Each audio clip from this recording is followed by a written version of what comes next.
இயேசுவின் நாமத்தில் உங்களை வாழ்த்துகிறேன். இந்த புதிய நாளிலே இந்த செய்திக்கு உங்களுடைய யாவரையும் நான் வாழ்த்தை வரவேற்கிறேன். பாருங்க, ஜெபம் பண்ணி பைபிள் வாசித்தாலே ஒரு மிகப்பெரிய பலனை நாம் பெற்றுக்கொள்வோம். காலையில் அவருடைய சமூகத்துல காத்திருந்தாலே ஒரு புது நம்பிக்கை நமக்குள் வந்துவிடும்.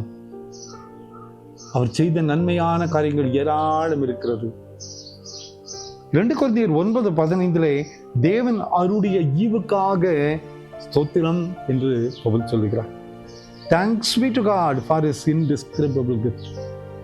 தேவன் அவருடைய ஈவுக்காக அவருக்கு ஸ்தோத்திரம். எத்தனை ஈவை நம்ம பெற்றுக்கொண்டிருக்கல. ஒருவேளை இந்த மாசத்தினுடைய கடைசி நாட்களுக்குள் நாம் வந்திருக்கிறோம். எத்தனை ஈவுகளை நாம் பெற்றிருக்கிறோம், எத்தனை கிருபைகளை நாம் பெற்றுக்கொண்டிருக்கிறோம். இன்னைக்கு நம்ம நிற்கிறதே அவருடைய ஈவு தானே, கிருபை தானே. எத்தனை கொடுமையில, எத்தனை கஷ்டங்களிலே, எத்தனை பாடுகளிலே பவுல் சொல்லுகிறார்.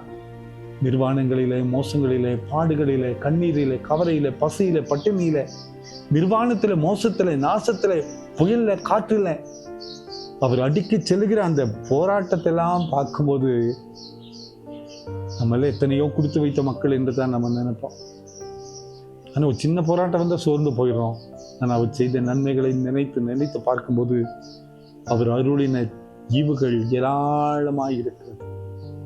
இத்தனை போராட்டங்கள் வந்தாலும் பவுல் ஆண்டவர் கைவிடவே இல்லையே. இன்னைக்கு அதே ஆண்டவர் இன்னைக்கு உங்களை என்ன கைவிட்டுருவாரா?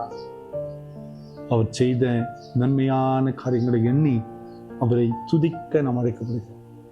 இன்னைக்கு நம்ம ஜீவனோடு இருக்கிறோன்னு இவர் கொடுத்த தய தானே, ஈவு தானே. அந்த ஒரே ஒரு தயம் போதும் ஆண்டவர் எவ்வளவு பெரியவர் என்பதை நாம் உணர்ந்து கொள்ள முடியும். கவலைப்படாதிருங்கள். தேவன் அருடைய சொல்ல முடியாத ஈவுக்காக அவருக்கு துதிகளை எடுப்போம். இந்த நாட்கள் முழுசும் நம்மை நடத்த முடியும் என்று அர்ப்பணிப்போம். நம்ம துக்கம் சந்தோஷமா மாறும். எப்படிப்பட்ட போராட்டம் பண்ணாலும் தாண்டி செல்லக்கூடிய ஒத்தாசை ஆண்டவர் நமக்கு தந்துடுவார். அந்த நம்பிக்கையோடு இந்த புதிய நாளை ஆரம்பிப்போம். ஆண்டவரே, இந்த நாளினுடைய பாதைகளை தாண்டி செல்லக்கூடிய பலத்தை எனக்கு தாரும் என்று சொல்லி நம்மை ஒப்பு கொடுக்கும் போது அவர் தருகிற ஆசீர்வாதங்கள் மிகப்பெரிய ஆசீர்வாதமா இருக்கும். ஒருபோதும் நம்மை கைவிடுகிற ஆண்டவர் அல்ல.